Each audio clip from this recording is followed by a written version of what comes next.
लंबे समय तक चले विवाद और बयानबाजी के बाद आखिरकार भारत और अमेरिका के बीच बड़ी ट्रेड डील हो गई।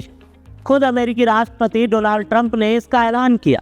उन्होंने कहा कि भारतीय सामान पर लगाया गया भारी टैरिफ अब 50% से घटाकर सिर्फ 18% कर दिया गया है। इस फैसले से भारतीय एक्सपोर्टर्स ने बड़ी राहत की सांस ली। असल में ये डील ऐसे समय पर आई है जब भारतीय कंपनियां मुश्किल दौर से गुजर रही थी। खास करके गारमेंट, लेदर, फुटवेयर बनाने वाली कंपनियों के लिए यह किसी बड़ी खुशखबरी से कम नहीं है। इन कंपनियों ने अभी अभी समर सीजन के लिए अपने कंटेनर अमेरिका भेजे थे, लेकिन अगले सीजन को लेकर वे काफी चिंतित थे। कई छोटी कंपनियों ने तो पिछले कुछ महीनों से अमेरिका को एक्सपोर्ट पूरी तरह से बंद कर दिया था, जबकि बड़ी कंपनियां भारी डिस्काउंट देकर अपना बिजनेस बचाने की कोशिश कर रही थी।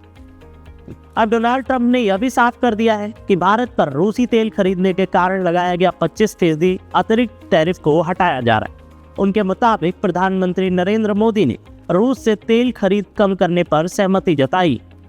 अधिकारियों का कहना है कि इस डील से भारत और अमेरिका दोनों की चिंताओं का ध्यान रखा गया है। अब बात करें व्यापार की, तो अमेरिका भारत का सबसे बड़ा ट्रेडिंग पार्टनर। दोनों देशों के बीच करीब कारोबार जो है 131.84 अरब डॉलर का है। और खास बात यह है कि भारत इस व्यापार में फायदे की स्थिति में। दोनों देश पिछले साल फरवरी से इस समझौते पर बातचीत कर रहे थे कि उनका लक्ष्य जो है 2030 तक आपसी व्यापार को 500 अरब डॉलर तक पहुंचाने का है। वहीं अब इस डील के बाद अमेरिकी बाजार में भारतीय सामान पहले से ज्यादा प्रतिस्पर्धी हो जाएंगे। अब भारतीय गारमेंट्स पर 18% टैरिफ लगेगा, जबकि बांग्लादेश और श्रीलंका पर 20% टैरिफ लगेगी। यानी कीमत के मामले में भारत को बढ़त मिलेगी। यही हाल है भारतीय कारपेट का। पहले 18% टैरिफ की वजह से भारत ने बड़ा मार्केट शेयर खो दिया था, लेकिन अब भारतीय कारपेट तुर्की के मुकाबले भी सस्ता पड़ेगा। वहीं अमेरिकी बाजार में भारतीय झींगा भी सस्ता होगा और आकर्षण हो जाएगा। वहीं रत्न और आभूषण निर्यात करने वाली कंपनियों को भी बड़ा फायदा मिलने जा रहा है। अब तुलना करें चीन से, तो भारतीय सामान अब अमेरिका में ज्यादा सस्ता पड़ेगा चीन की तुलना में, क्योंकि चीन के ज्यादातर उत्पादों पर 34% टैरिफ लगा है। हालांकि ऑटो पार्ट्स और मेटल पर फिलहाल टैरिफ बना हुआ है, इसलिए इन सेक्टर्स को तुरंत राहत नहीं मिलेगा। कंपनियां अभी इस डील की पूरी जानकारी का इंतजार कर रही हैं, क्योंकि अभी तक कोई आधिकारिक ज्वाइंट स्टेटमेंट नहीं आया। भारत ने हाल ही में यूके और यूरोपियन यूनियन के साथ भी बड़ा ट्रेड डील किया था, जिससे भारतीय एक्सपोर्टर्स को नए बाजार मिले और उनकी निर्भरता सिर्फ अमेरिका तक सीमित नहीं रही।